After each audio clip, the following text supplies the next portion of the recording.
Letting He nigga, would let it close. letting nigga run you out. You hear what he's saying? Whoa.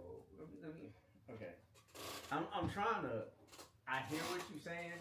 I believe what you're saying, but my brain is not believing what you're saying. Um.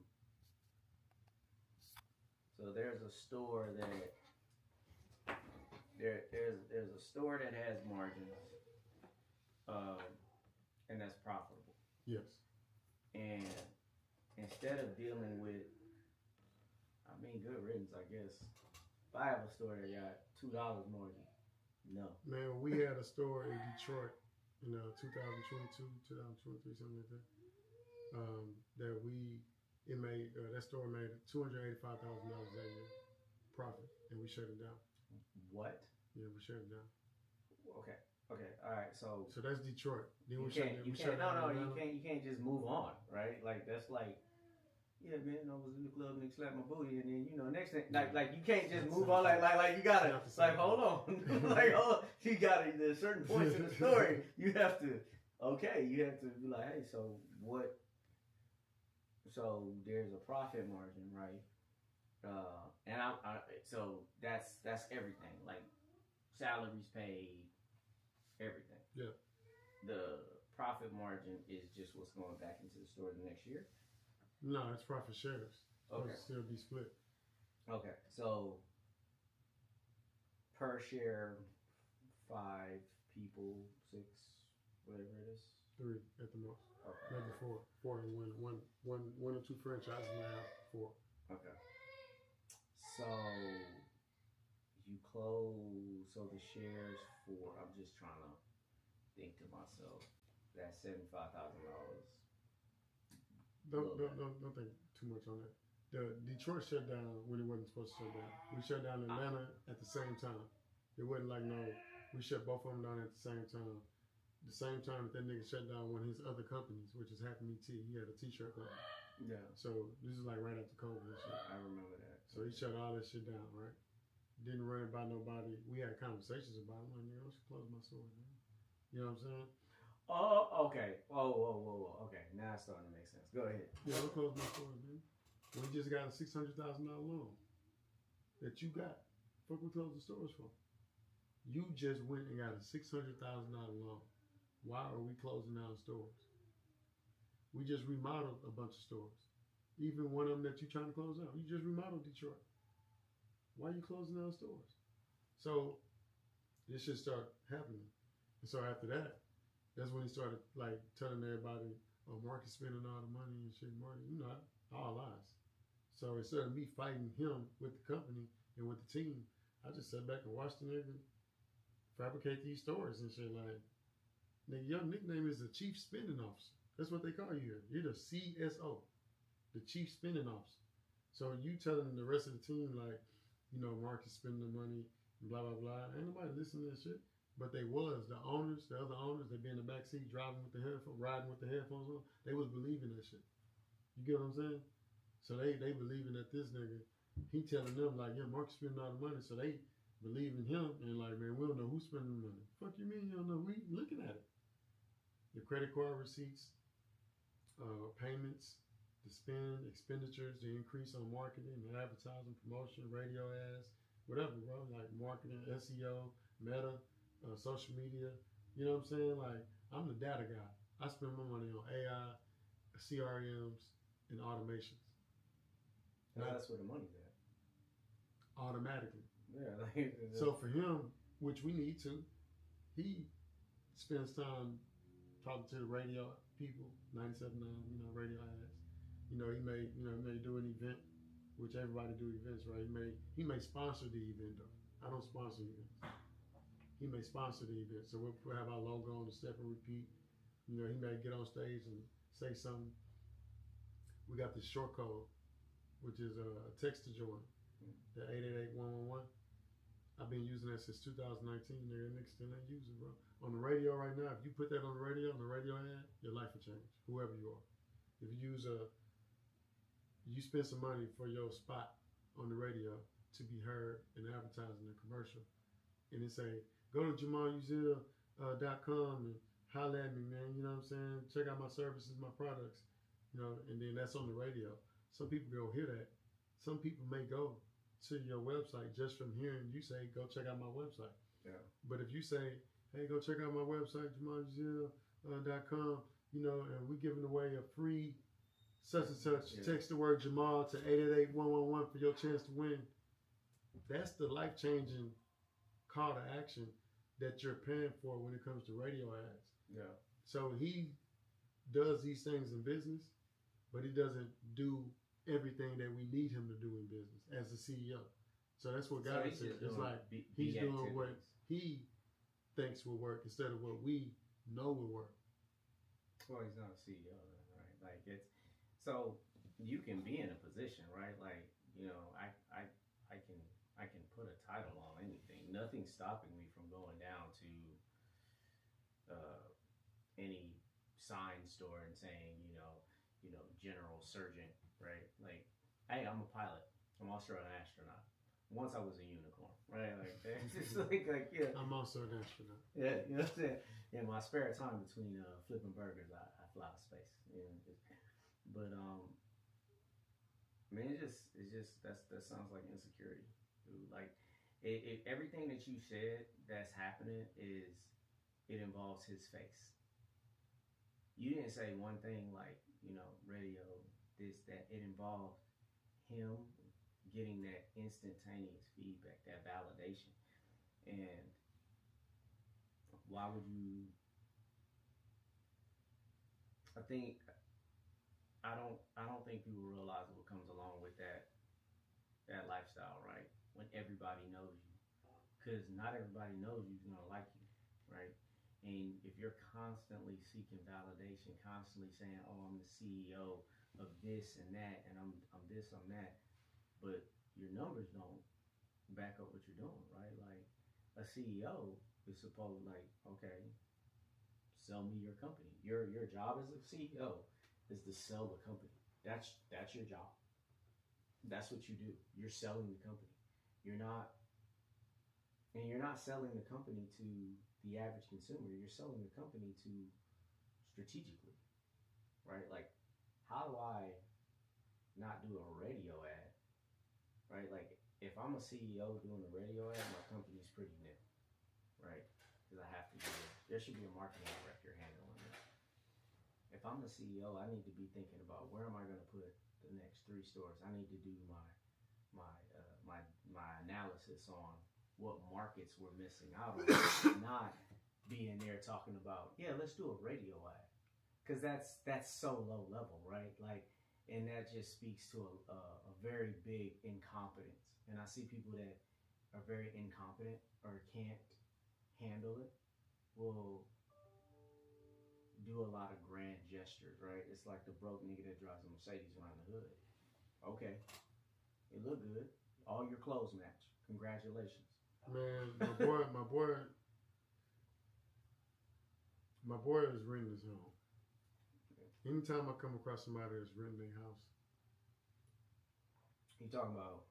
Yeah. Really? Yeah, he's renting his house. And again, I don't even know why someone would rent. I just know that you should be trying to own the home for equity purposes. And so what I'm saying is when you have someone that's a millionaire, I think that's renting used to be. No, is he though? Think about it, right? So I've come across this, and you tell me if I'm wrong. I don't think millionaire is necessarily money. I think it's a mindset. Rich is a mindset. Yeah. Right. Well, yeah, you can quantify it. Right. So, rich is a mindset. So I think your money is gonna follow your mindset. Right. So if you put me up here, right, you put me down here, and I'm working with people making $100,000 a year, but my mind's up here, I don't fit in. Right. They're gonna tell me something's wrong. A whole bunch of chickens eating with an eagle will be like, man, what nigga? My nigga so big, bro. Look at that weird ass nigga, bro. Oh, beak fly having ass, oh, 6 feet. You know what I'm saying? But you know that eagle get with other eagles. He's like, oh, okay. And I just think, man, your man's in the wrong room. You know, he needs some type of corporate $100,000 a year job where he drives cars and he has a big fancy title and he gets that The awards. The awards and the validation. Yeah, the employee of the year. Yeah, and people, he's an employee. Yeah, he is. I mean, and then when like even the Bible talks about it, man, you putting people in the wrong position. You put somebody in a position that they can't handle. It's not gonna last very long, right? You know. Bro, we read the 48 Laws of Power, 2020 COVID. You read the 48 Laws of Power? Yeah. Most people have. Most people have. Yeah. I've read them all. Yeah, the Art of War, 48 Laws of Power. You start, the Alchemist up there too, but I mean like. I haven't read that one yet. 48 Laws of Power is not one of them books that everybody should read, even though you know about it. Yeah. So, I'm gonna look it up real quick, man. 48 Laws of Power, man. Just, when COVID happened, we started making it to where the team could vote on what books we wanted to read as a team. Yeah. And so, the 48 Laws of Power was one of the options out of like 5 books that everybody voted on. And when we chose that book as a squad, I vetoed it. I was like, nah, you know, this team don't need to read the 48 Laws of Power, especially together as a team in a group and going over the laws. Like we're in a study session and shit. Like, nah, that's not what we're doing in the midst of COVID-19, when the world is shutting down and there's not enough resources going around, and every man for himself, and people are dying outside, and they got Zoom funerals, and the food bank lines alone. We want to read the 48 Laws of Power as a team. When they voted on it, I was like, nah, like I said, I vetoed it. And then I called Warren and told him why. Like, hey, bro, like, this is why I vetoed this, why on the call, I had to do what I was doing. Like, you know what I'm saying? Like, not as a team. Because 48 Laws of Power is that it's a list of tools to be applied.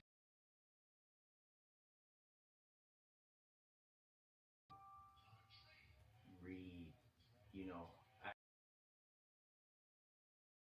Laws of Power without reading The Art of Seduction, right? So if you read the 48 Laws of Power, it's kind of like learning how to box before you get in shape.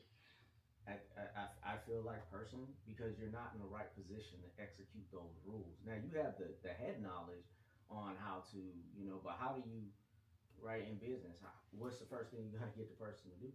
You have to seduce them in your space, whether that's online, in the store, or wherever, right? And then once you get them on a habit, now you can execute power, right? And then once you have them, you have your power, then you can 32 Shades of War. You can send them out, right? And I think a lot of people read that, they get the peanut butter and jelly, but they don't have the bread, right? They don't have the bread on either side, and they wonder why shit's falling apart. Yeah, it's called a peanut butter and jelly sandwich, but you don't have the foundation to work through all of your problems, right? Because you always have to go back to, how do I get these people to listen, act, and then act on my behalf, right? So it's a constant thing. So I didn't get any one thing because I read The Art of Seduction first. I read, you have to, first thing you got to do is you got to get people interested. Then when you have them in your grasp, you kind of say, okay, cool. Like, Chevy has to get you to buy a Chevy first. And when they got you buying a Chevy, now they got you swearing by Chevy. Now you out there posting Chevy content. Now they employed you to build their brand. You're a Chevy boy now. Yeah, you know what I'm saying? So it's I don't think they should I shouldn't make a requirement to read The Art of Seduction first. Yeah. But what I got from it was just, this is phase 2. And then because I started reading 48 Laws of Power first, and I just felt like something was missing. Like, and I looked it up and I seen, hey, this is the order that it should go in, and you should, listen to, read, and apply them like that. So I asked ChatGPT, is 48 Laws of Power fit for business, entrepreneurs, and team members? It says yes.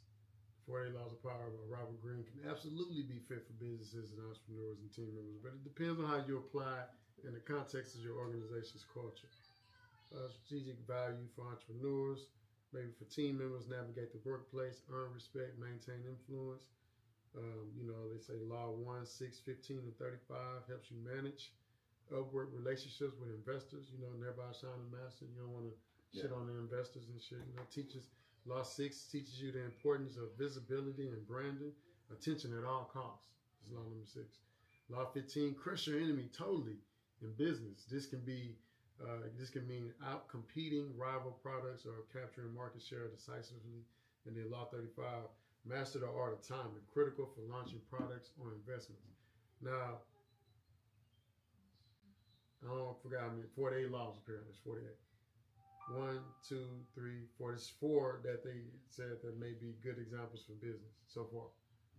When I tell you, I only saw the bad in the 48 Laws of Power when we brought it to the team because I read the book. I had already read the book.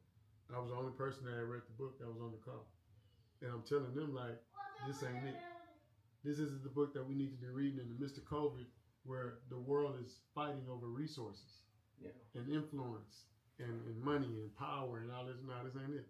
So this book, The 48 Laws of Power, has sold over 1.2 million copies in the United States and has been translated into 24 languages.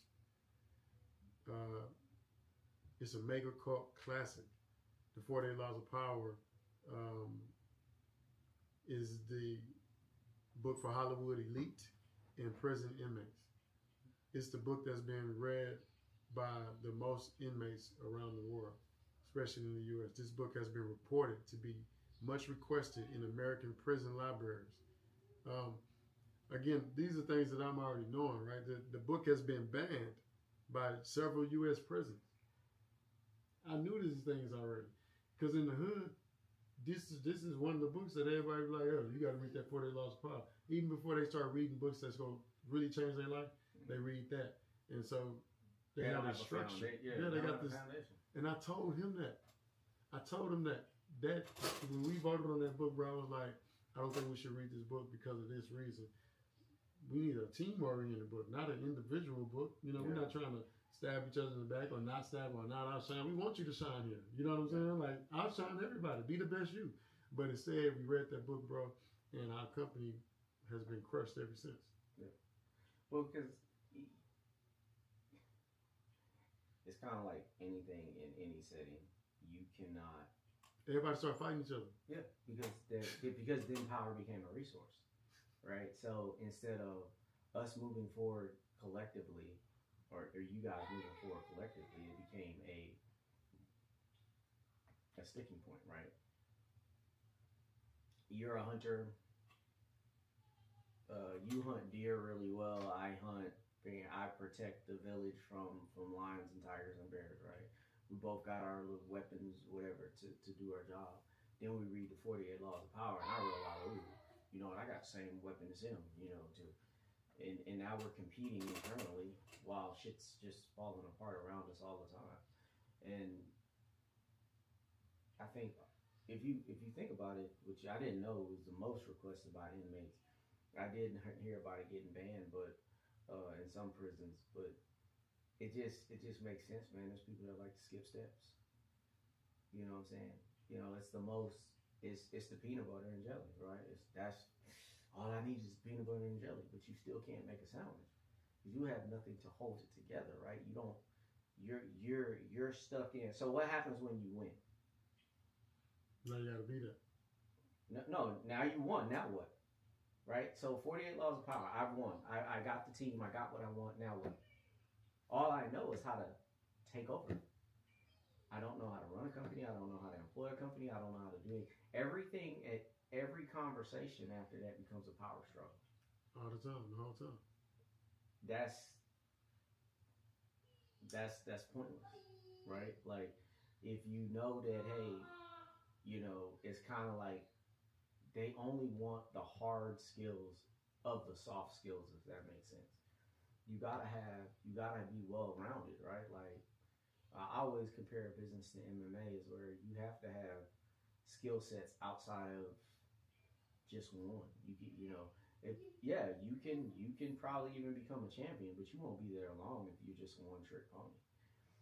And that's just what it is. I think you made a good call on telling people not to read that book, but how do you help people unlearn selfish behavior that they see as personally beneficial? Because as human beings, we're incredibly selfish, right? We like self-preservation as top number one, right? So, which is why when I told him and them not to read the book, or that we should be reading another book based on our team and where we at, and with it being COVID, we ended up reading Grit and Shut Up and Listen by Timothy Fertitta. These are books that helped us in those moments versus this book. But we wasted the first couple of weeks reading this book, and then we got to the other books that helped save us. Because even in those books, they talk about stuff you need during a time of need, like COVID and all that. You didn't need how to survive around among people and fight for resources and power. You didn't need to learn that in this time period. You know what I'm saying? Not in a team that's all trying to survive collectively. Come on, man. It's a waste of time. Yeah. It hurt us. It ruined the company, bro. We had some great leaders on the team. And after we read that book, they started fighting each other for the next second spot, or the third spot, or the fourth spot. I'm not fighting for the spots because I got my spot. I'm seeing everybody else fight for the spots though. You know what I'm saying? I'm seeing everybody else kiss ass and all this other stuff. I'm like, dang, like what y'all doing this for? I know why we're doing it. You know what I'm saying? Because we wasn't doing it like that before. Before we was a collective team moving in unison the way we supposed to move. And now everybody backstabbing each other, trying to, you know what I'm saying, snitch and write and all this other stuff. And yeah, it got bad, bro. So after I told him, not to read it, told the team we're not gonna read it. I ended up walking in that nigga office, just walking in. He had his feet kicked up with the book in his hand. Think about it, man. Just say, if you say, man, I'm finna go buy this book called The Devil. And I say, man, you know what? I don't think you should read that, bro. Like, that shit, I read it already. It was trash, man. Like, I don't think you want to go there. You know what I'm saying? And so, you'd be like, oh, okay. But I know that you hard-headed. And so after I tell you, like, don't read The Devil, the book, I walk into your office, and not only are you reading that motherfucker, you and that bitch feet kicked up on some movie shit, bro. Like, literally, feet kicked, both feet. Not one, both feet on the desk, nigga. Leaning back, reading 48 Laws of Power. Now, while he was reading it, I'm like, bro, I was like, I told you why we shouldn't read it, because it's not for us. I already know the dynamics of our relationships. Yeah. So I'm already knowing, like, that book is not going to help us as a team. I'm telling him this. After I leave his office, bro, the nigga ordered boxes of books for the whole team. Amazon. Ordered them before they lost power for everybody. I'm like, bro, why don't you just listen to me? If I tell you that it's a lion outside, I've already been out there, right? If I'm like, bro, it's a lion outside. You don't have to go out there and get bit in order to believe that Marcus told you that it was a lion outside. What is it about me that you disrespecting, my nigga? Like, what is it? You know what I'm saying? Like, I don't understand why you're not listening and following the guidance that I'm trying to give you and the team, but instead you're going against. You ain't even got to listen. You can read it on your own, but don't go against what I'm telling you is best for the team, because you're trying to do what's best for you. And this was one of those moments that really showed me, like, damn, this who this nigga is, huh? Well, and then it became worse. So think about it like this, right? So look at your situation and think about it, right? So there was already a little bit of tension, I imagine, right? And now I don't like this nigga. Yeah. And now I'm reading a book. Show me how to take this nigga down. Yeah. You know what I'm saying? Like, he was really. Now I got the tools, right? Yeah. But he doesn't have the tools. No. He thinks he has. I got too, man. You think you got the tools. And I was just having a conversation with a family member, and they can't understand. They're like, yeah, I got $1 billion worth of assets. I got this. I got that. Asking me for money, right? Because you got, I'm like, all right, man, like, not in the right headspace, right? So I'm keeping it real with them. I'm like, hey, man, an evaluation, who's conducted your third party evaluation? Like they're you know, who said that this idea that you had is worth $1 billion? And if it is, you don't have a proof of concept. So how do you get to this point, right? Just kind of trying to walk him off the ledge a little bit. And he getting mad. I'm like, bro, like you gotta humble yourself, right? You're skipping steps. When I worked at NASA, I had an idea for technology, right? Went and had it looked at by some investors, and they were like, cool, you know. They even told me at work, hey man, if you finish that idea here, it belongs to the government. So like, you know. So I was like, all right, cool. I worked on it at home, and you know, kind of got the idea fleshed out. Took it to a person. They were like, yeah, this could be, you know, the next, pick a big name company, right? But this is what you would need. You would need X amount of dollars to do an MVP, minimal viable product. Hey. What's up? So I didn't have that. Give me my iPad. Don't come here and disturb my peace, man. Give me that. Give me my iPad. Yeah, put that one back in the refrigerator.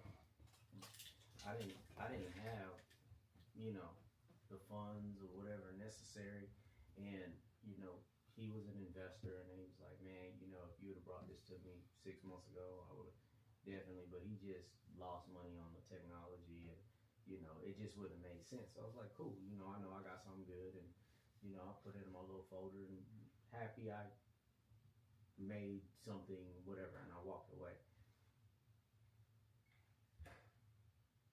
A lot of people can't accept the fact of where they are in life, right? Like, they can't accept. If you look at the suicide rates, the depression rates, since social media came on, man, everybody.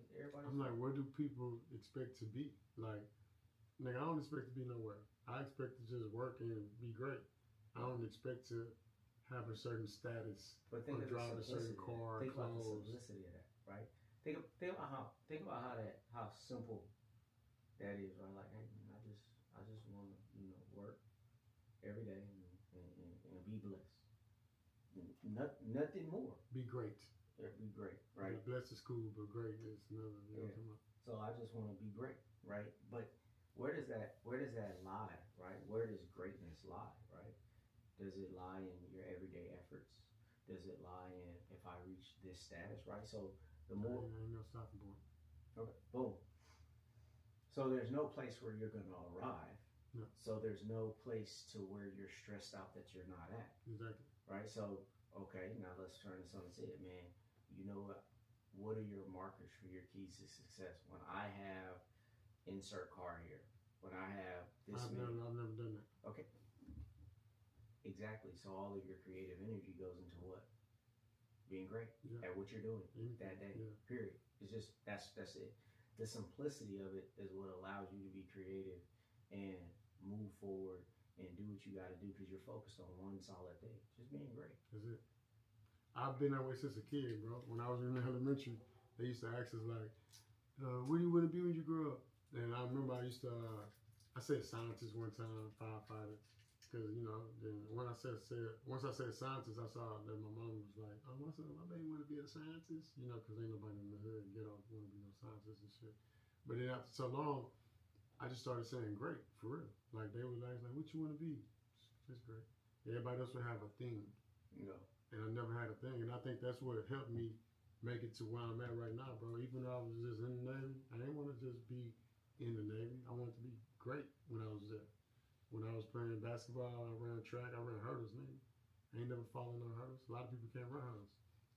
But I never do things and just want to be good or just do anything and just be okay at it. I've always put my best foot forward and practice and be the best and, you know what I'm saying, all that shit. So that's a part of being great. It's like ain't no stopping point. That's why I don't set goals where it's like once I do this thing and you know I'm done. I've seen what happens when people do that. Some people like I want to be on TV. They get on TV, energy is gone. You know, I want to join. I want to make it in college basketball. I want to play D1. I want to whatever that is, and then when they don't make it, they crushed. When they do make it, that's it. When they don't make it, it's crushed, and I've seen both. You know what I'm saying? And so I'm like, well, instead of me, and I even people that's in students, they go to school, they want to graduate from college. That's the whole goal. I'm gonna go to college, go to college, get a degree, so I can get a good job. That's the goal. Life goal. Go to college, get a degree, so I can get a good job. That's the life goal for a lot of people. My mindset changed a long time ago. My mindset, and I educate the youth on this now, is go to college, but not to get a good job. You go to college to learn how to create great jobs. You go to college to learn how to how to create opportunities, not seek opportunities. They taught us to go to elementary and learn how to get an opportunity. They taught us to go to middle school and learn how to get an opportunity. Go learn in high school and then go get a job. They go learn how to get a job. They didn't teach us how to learn to create jobs. And that's how my mindset is. I'm excited to teach the world that mindset shift. It's like, because it's working for me. It's working for me. I'm not learning nothing where I got to go get a job afterwards. What's up? Bring it over here. Anything where you got to, where I'm like, I'm going to learn this thing, then after that, I'm going to ask somebody to give me a job. It's not. I haven't done that in a long time, bro. I've been learning how to create opportunities for other people that don't want to create opportunities for themselves. And it's not that I'm better than anybody. It's just, it's a mindset shift. You know what I'm saying? Pass it over here, McCoy. Yeah, it's just a mindset shift, bro. But my brother wanted to. He wanted to go to the league and all that. Here you go. That's not good. And when that didn't happen, what I remember most is, you know, it took him a while before he got back to being himself. You know what I'm saying? He was like crushed that, you know, he wasn't this star basketball player, didn't make it to the NBA. And then it's like, well, you know, what now? And so the what now should always be easy if you just want to be great. It's like, what now? Keep being great. What now? Some people sit around and be like, what now? Like, wait around, figure it out, try and learn a new skill, trying to seek new opportunities. It's like, nah, you don't have to stop. The what now is keep being great. Whatever the fuck. That's why I ain't slowing down. Why I'm slowing down, bro? Man, I grew up in the hood, Martin Luther King, hand-me-down drawers when my brother and sister closed the school. My mama never went to the bank, never went to no ATM machine with my mama. We never took a trip to the mall, ever. Never went to the mall with my mama, nigga. You know what I'm saying, as a kid type shit.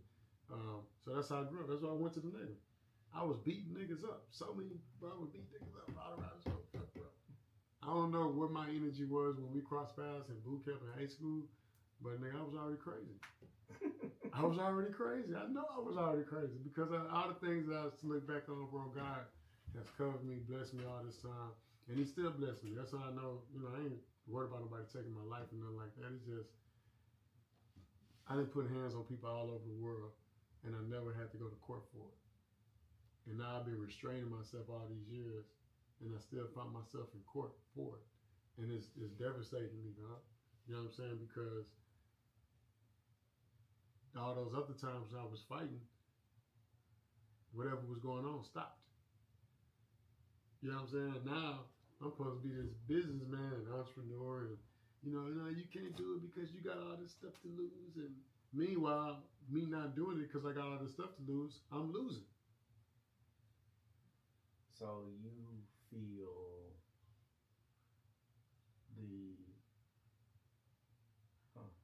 so you're like, all right, I had a methodology that worked, and now I changed methodologies, and now I'm losing what I built because the change in methodology. I don't really think it's a change in methodology. I would wholeheartedly disagree with you. I think it's where the attack is coming from.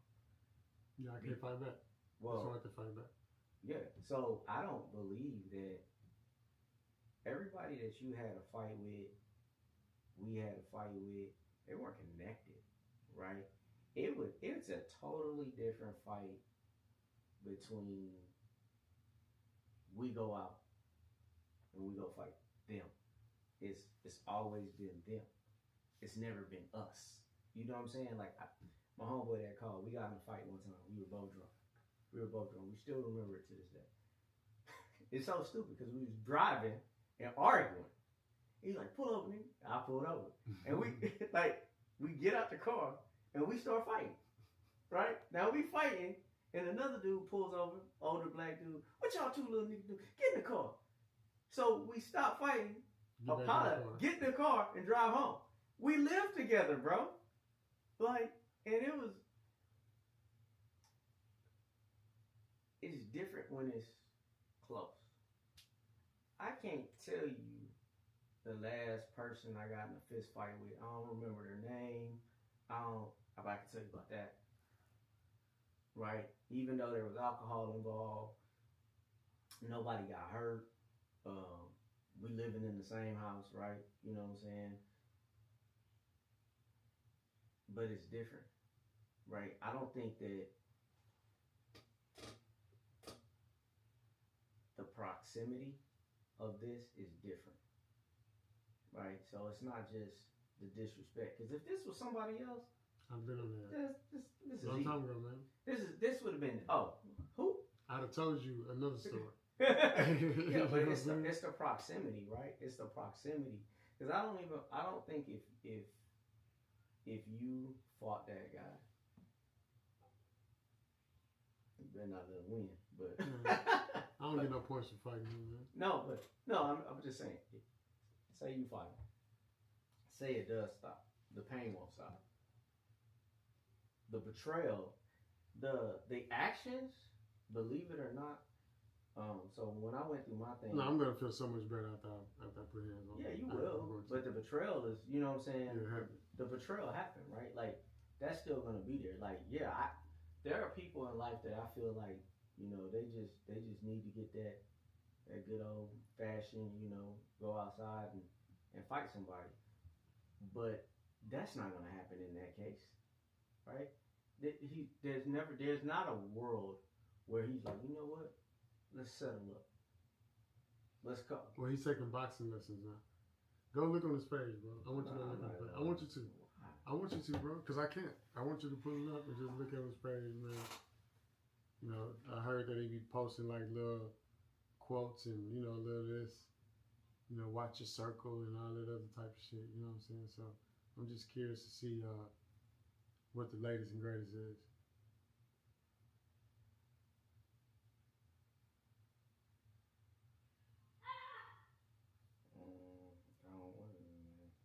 Warren Broadnex. Damn.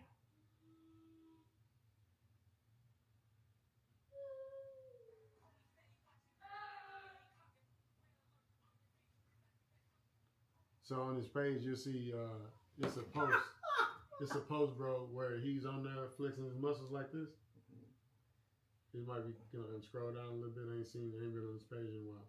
But whatever post that is, he wasn't doing that when I was in his office before he went out there. That's when in Cabo. All that doing flexing, he wasn't flexing shit when I was in there about to whoop his ass. You know what I'm saying? My niggas in that whole plead Broadnex, Broad.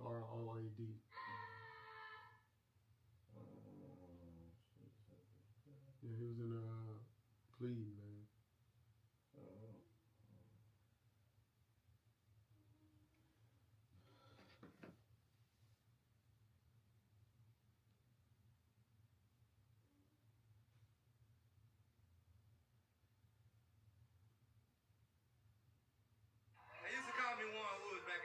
Show up in front of my people. I gotta keep everybody encouraged. If I come here and kill all everybody, then I won't come to work tomorrow.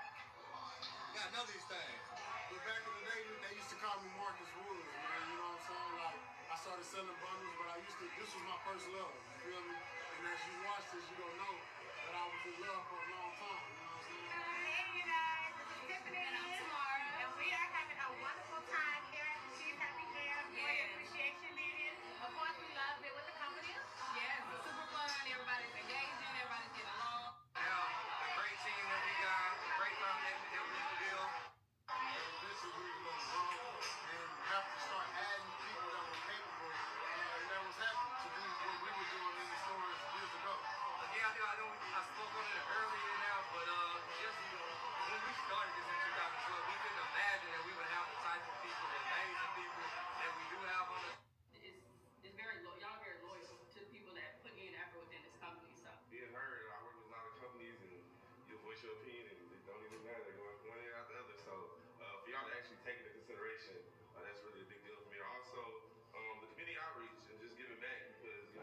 see. Like come up with ideas. Sometimes it's a go, sometimes it's a no, but it's pretty exciting. So I'm just happy to be able to do all that I do. The leadership skills that we carry, the growth that we offer, and just. You say you ain't find that bullshit? Well, I didn't think about boxing. We offer, Hmm?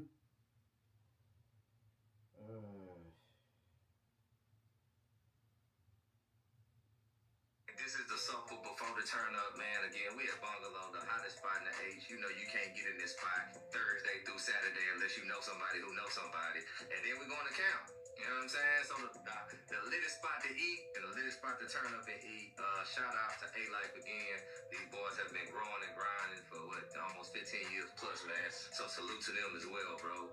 I've been watching these boys do big things and been buying sections, so I'm happy I can sit in their prime. You know what I'm saying? They sit in their prime room and die with a big facts, man. Straight up. Just salute to the boys for real. Get up all the way from NY to the H. You know what I'm saying? Shout out to A-Life. Shout out to Earn Your Leisure. Shout out to Cam for putting this together.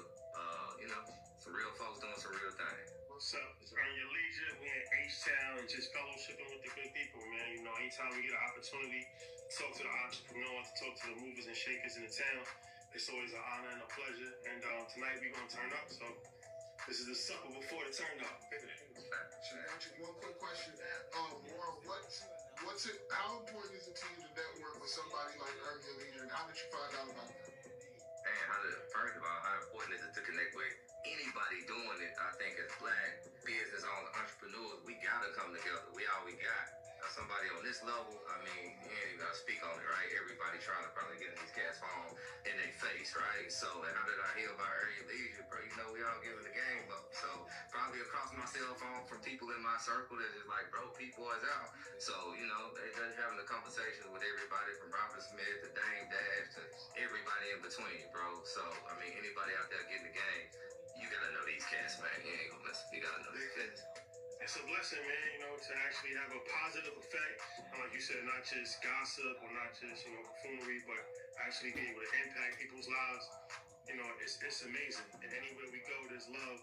So that speaks volumes for the work that we have done. So, you know, it's extremely humbling. And we're very, very... From the outside to help on the operational side, while Vaughn retains equity and ownership and continues to be the face. For the work that we have done. So, you know, it's extremely humbling. And we're very, very grateful for the hospitality everywhere, but especially here in Houston. Sure. And this is the supper before the turn up, man. Again, we at Bungalow, the hottest spot in the H. You know you can't get I it. seen it.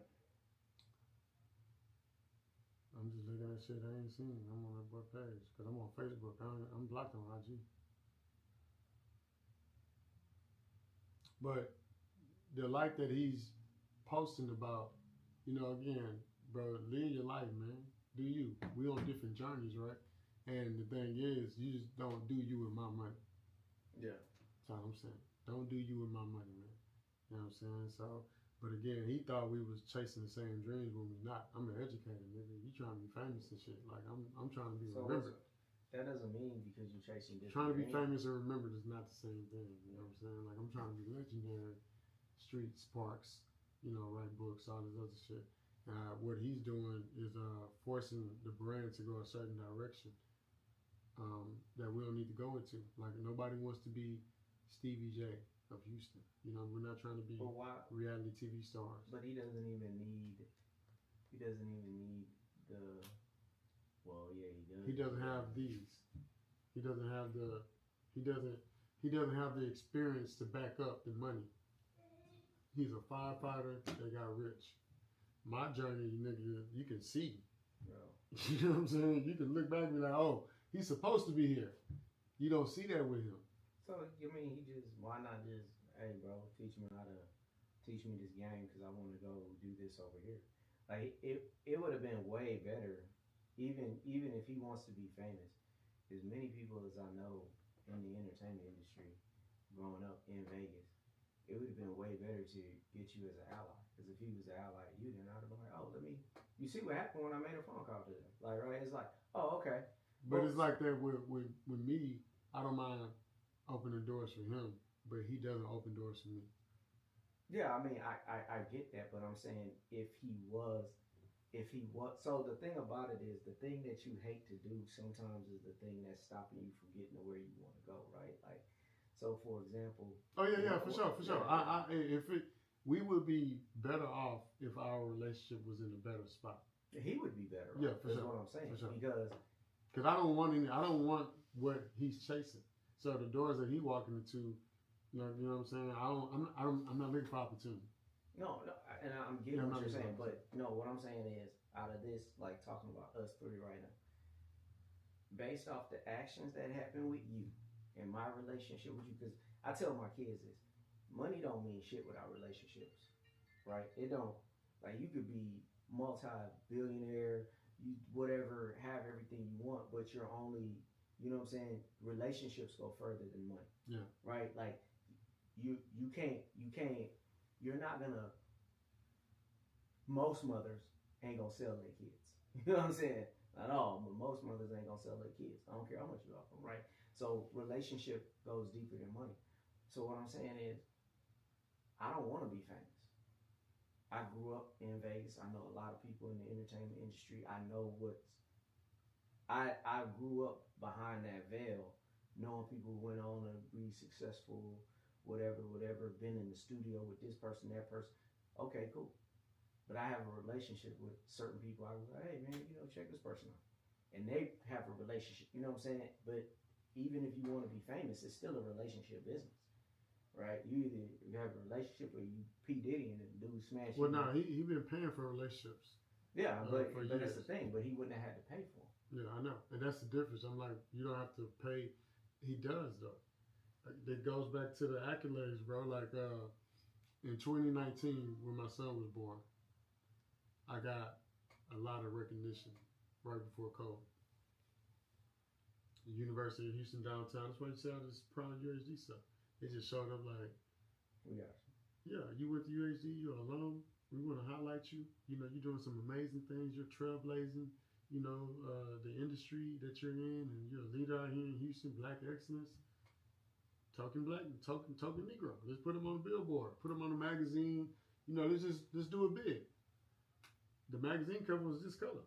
You know what I'm saying? Everything was on point, matching my color. And shit, U of H. You know what I'm saying? Going down. I'm happy that the university is highlighting me for my education and how I applied it, and it's working for us. Mm-hmm. And so when I got the award, it was an inaugural award too. On recognition, I told my team, like, hey, we got a table. It's a gala. We got a table. We can all show up. And I called him first. I was like, yeah, we got a table, bro. It's this day, Entrepreneur of the Year. Representing She's Happy Here. Come through, man. It's going down. Nah, man. I'm not going, and they don't want to go.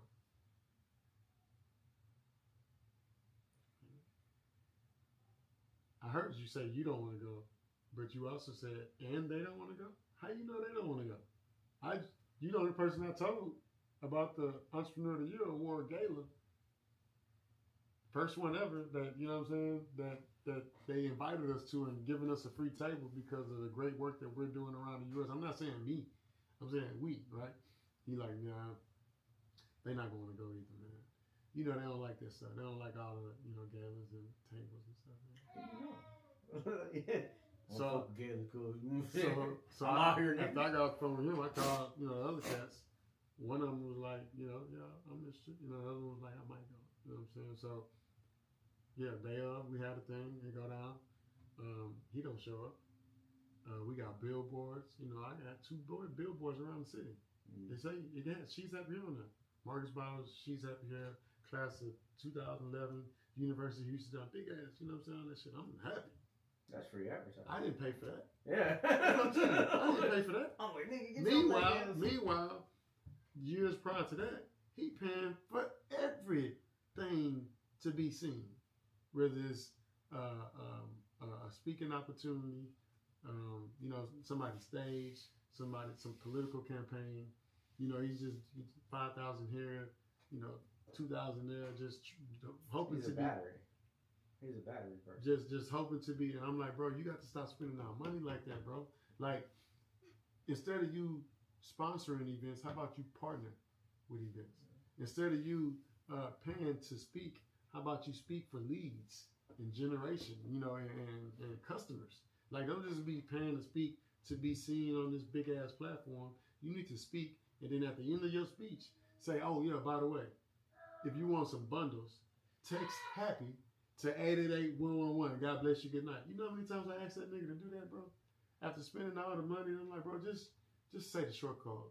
I'm not telling you don't go pay to speak or don't go pay for a festival or a booth or a vendor opportunity or don't, you know, pay for the relationship basically. You paying for the relationship. Well, instead of you paying for the relationship, bro, like, you know, let's do it anytime you different. start a relationship off, this is how I feel, not what I know, but anytime you pay for a relationship, or historically when I paid for a relationship, and it starts as a transaction, it ends as a transaction. It may be different in business. Yeah. I'm learning that. Yeah, in personal relationships, yeah, that's different from business. In business, I'm starting to see like people remember who they get money with, or they respect you in your business. When I'm talking about, but they really rock with who they get money with. No. I get that part. I guess let me try to be a little more clear. Like, so you pay to go to school, right? Yeah. Right. It starts off as a transaction. You can get to know your professors and things like that and build a relationship with them, and it can grow into letters of recommendation or opportunities or this, that, and the third, right? But I'm talking about short-firm relationships. The radio station, right? So when I lived in Vegas, I was a rapper, you know what I'm saying? I was fat. Yeah, I remember. Yeah, man, I went double aluminum. Yeah, you went hard. Hey, so anyway, I never paid for, as much as I suck, I never paid for radio ads. I never paid for anything. But I had relationships. I knew so-and-so. And so-and-so was like, hey, bro, we'll just play your song. Because you got a relationship. Right? So, even though, like, say the boss called and was like, hey, man, you know what I'm saying? We played your song 5 times. We're going to have to charge you, bro. Okay, cool. But, you know, we're going to play it. You know, normally we only play the songs, let's say, 10 times, but we'll play yours 20. Right? The value for me in anything that I do has always been relationship driven. Because if we have a relationship that will help me transcend boundaries when I need you to, that extra mile, right? You could pay me to wash your car. I'll do an amazing job washing your car, right? But if I know you, now when you have a relationship, it even makes the customer service better, right? And I know you. Oh, and I know you like this. You know, I got an extra whatever vanilla scent. I throw it in there. Just throw it in, right? Like, it's the little things, and that's why I say, like, brothers be skipping steps, right? And it doesn't really matter where you're at in the process, whether you got money or not. You can't skip steps. When I was jumping out of planes, you can't skip steps. It doesn't matter if you jumped out of a plane 5 times, you just finished airborne school, or you jumped out of a plane 5,000 times. Bro, that's why I told you when you look up on his page and you see the boxing and all that, and I'm laughing because I'm like, you can't skip the steps. It's like you trying to be great too when you haven't done the great things. Yeah. And it's like you trying to skip steps or pay your way through the doors, or I'm like, bro, you still gotta go do all the work. Like, yeah. you still gotta do a lot more in order to be competition. Yeah. Again, and there is no competition amongst men. Like, everybody can be the greatest them. And I think that's one of the issues among all of us, bro. Like, if you're confident in yourself and you're not trying to be like the next man, then everybody will be great. Yeah. Everybody can be great together. But if you're trying to be like him and he's trying to be like you, then yeah, now you got this competition where y'all trying to outdo each other because y'all trying to be each other when it shouldn't even have to be that way. When you should just be great at what you're doing and be the greatest you versus you trying to be great like them. It's like, it's crazy, bro. Like, just be the greatest you, bro. The world will be a great place. Well, my mom told me one time I had this beef with this dude, and I was like, no, wait, talk to me. Like, whatever it was, I don't remember. But he's very confident in what he said all the time, just very confident. And I felt disrespected. I called my mom. I'm like, I'm tripping, man. This dude, like, you know. And my mom was like, it doesn't sound like. My mom was real honest with me. She's like, it doesn't sound like he's being disrespectful. My mom was like, he's just confident in what he's saying. sometimes when you're very confident in what you say, people take it as disrespect. Yeah. And I was like, I've delivered that a lot. So I feel that you have to have some self-awareness about yourself to realize, hey, you know, maybe this person is making me feel uncomfortable because I'm not confident in what I'm saying, or I'm not as confident in them. And that's happened to me too, where when I started to build my confidence, when I started to get, like, I'm fine. Like, I was working on a project, and, you know, the guy told me something about marketing, and he was like, hey, you know, my boss, whatever, you know, has a big status. And he was like, well, I think, and I just said, let me stop you right there. I don't care what you think. And he was like, what? I was like, I don't care what you think. Why? And he had a legal degree or something like that. I said, I don't care. And I always pull up the heart surgery. Can you fly a plane? Right? No. All right, then you don't know. Don't let your success over here make a mistake. I've dedicated my life to learning this over here, working on projects, doing this. I'm not about to sit here and have a conversation with somebody that's beneath me. Now, you may be my boss. You may be this, you know, person, and that you may have this status. However, my expertise doesn't change because you walk in the room. Mm-hmm. I said, if you want, because he was like, something, and he was trying to read my work that I wrote back to me. Because he was like, this person said, reading my online article to me. I said, scroll down to the bottom, bro. How you not going to, that's like you wrote a book.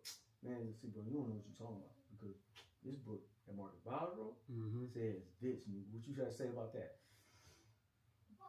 Yeah, it's people don't understand that you're, and that's one of the things that I learned to do.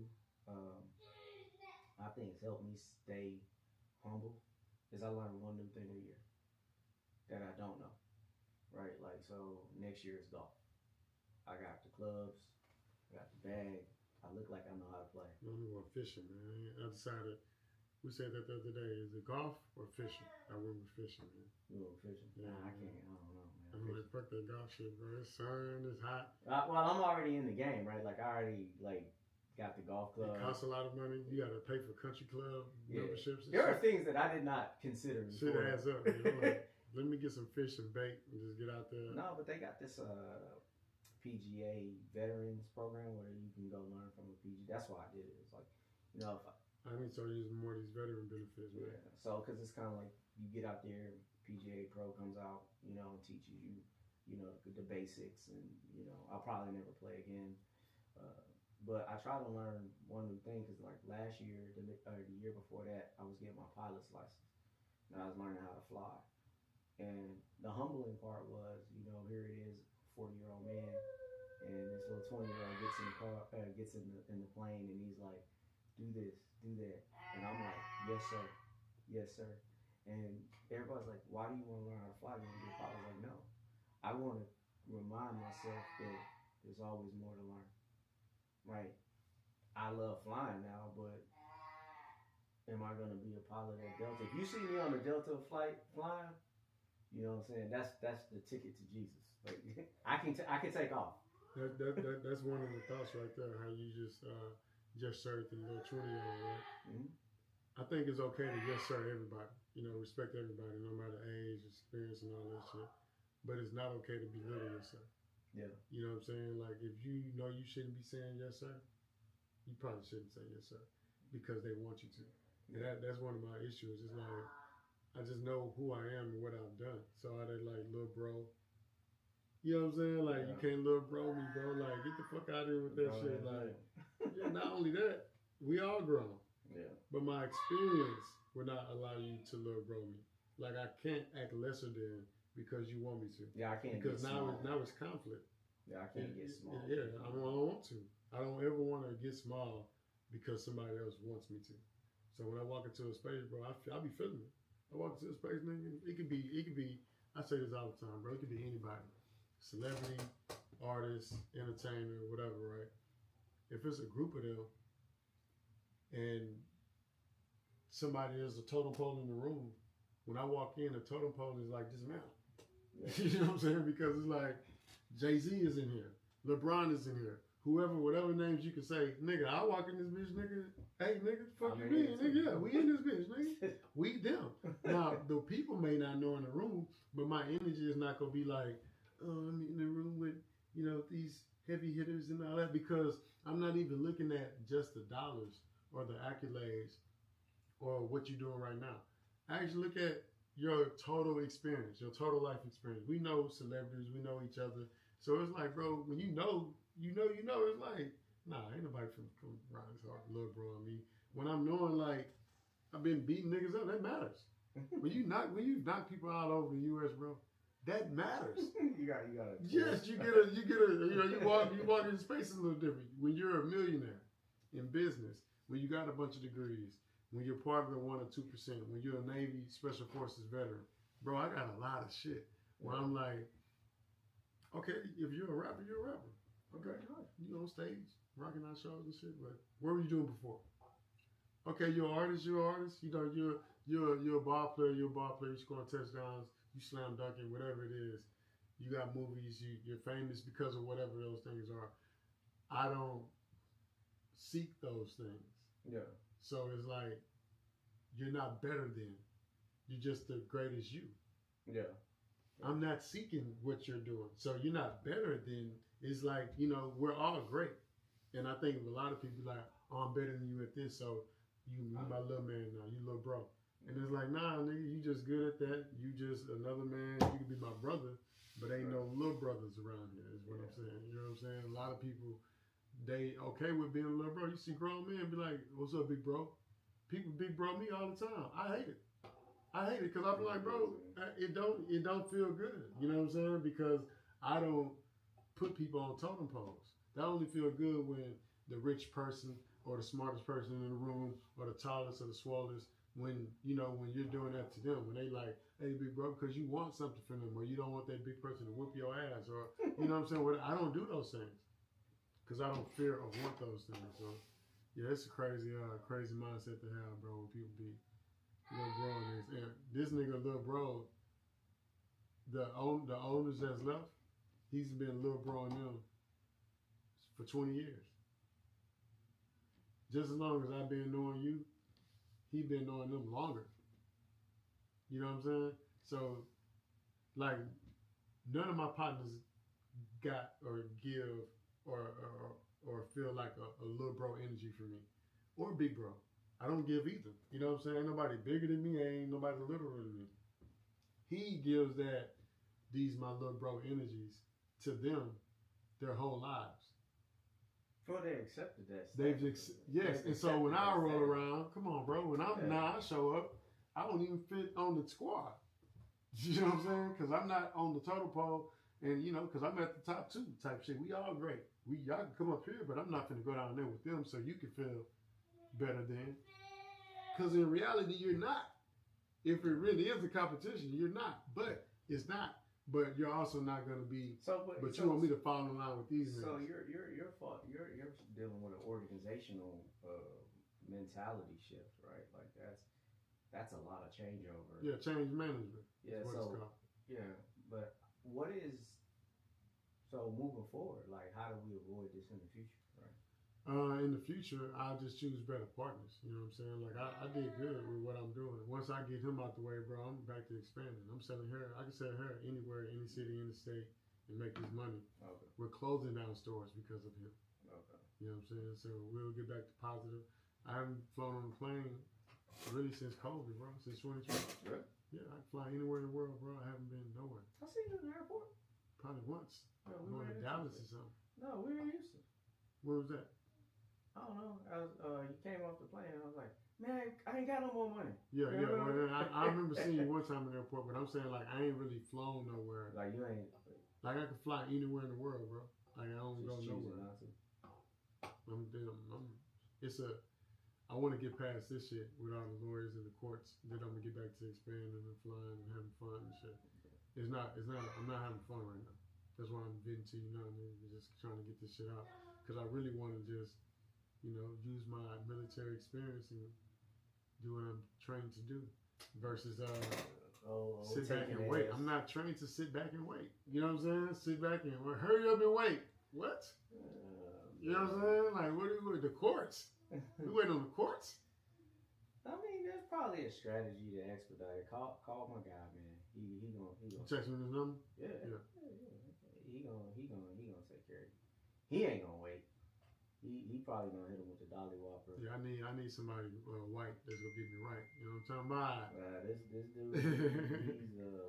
dude, he's a monster, man. He's a good. Did you get the text? Yeah. Yeah, let me get up out of here, man. Go get me something to eat. Pick up my daughter and stuff, man. But yeah, we locked in, bro. You know, I'm gonna be able to do like, I'm gonna have it to where I can do like 4 or 5 people at a time. You know what I'm saying? We got a schedule going and shit. And you can log in remotely too. Okay. Yeah. I'll jump on. I'm a cross brand, man. I'm gonna piggyback off your brand. Why? I mean, y'all can't really talk too much about the government shutdowns and all that shit, right? Like, you know, you can. The military leaders and the conversation that was given and the no more beardos. I replaced beardos with Negroes. I was like, oh, what is Heck Self saying? What is he trying to say here? No more beardos. What is he trying to say? That means no more. And we know what he's going after. He's going after the chicks, the chick, yeah. The guys that don't shave. Yeah. It's been I've seen it has been brought up. What I can say is that they have given a year to fix it, and if there's no medical remedy for it, that they ain't had none all these years. That's what all the doctors are saying. That's what not all the doctors, excuse me. That's what the medical reports are saying. There's no one of the articles I read said the only medical cure for ingrown hairs is letting them grow a beard. There has been numerous retired personnel talking about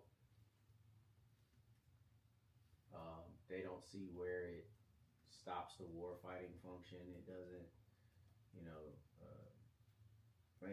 various people feel various ways about it. Me personally, man, I just rely on the Bible, man. It says the weapon will form, and then they may not prosper. Now, whether he's doing it because he believes that it's going to affect one, group of people more than the next, I can't say. I don't know. You know what I'm saying? I can. But I personally don't see how it, stops people who have been, fighting in war, because special forces wears their beard and, during... We don't say nothing. Yeah, so, it's kind of, I don't, people talk about the gas mask, that's been debunked. I haven't seen and then my only thing about shaving in the military is they say it's for professionalism, right? In the 80s, that may have been a true statement, but right now, hey, what's up, man?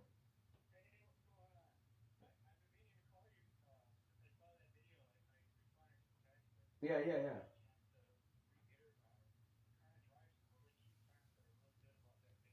Mm-hmm.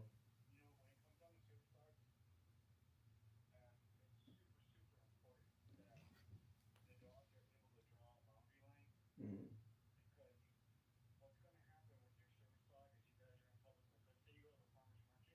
Mm-hmm.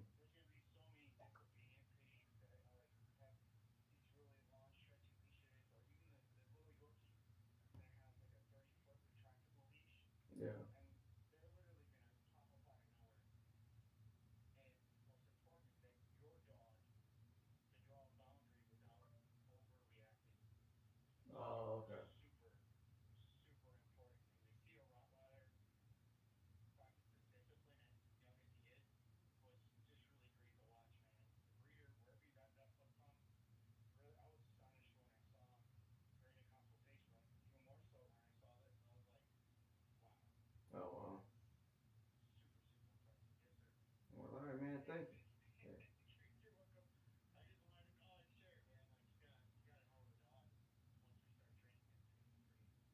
Oh, thank you. I appreciate it.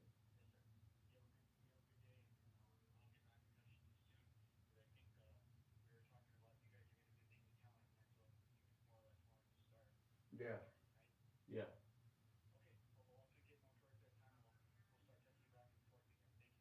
All right, no problem.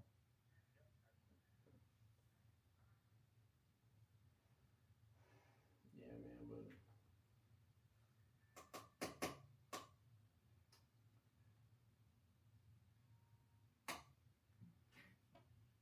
Man, I just trying to see. Oh yeah, this is what I was looking at. What's up, McCoy? The physical fitness standards. yeah. They about to change all that shit, or that's all this. It's all make believe, bro. Like they changing y'all, making y'all shit harder for y'all. Or? I don't consider it hard. I just feel like some of the stuff that he said. What is it, man? Straight to the right.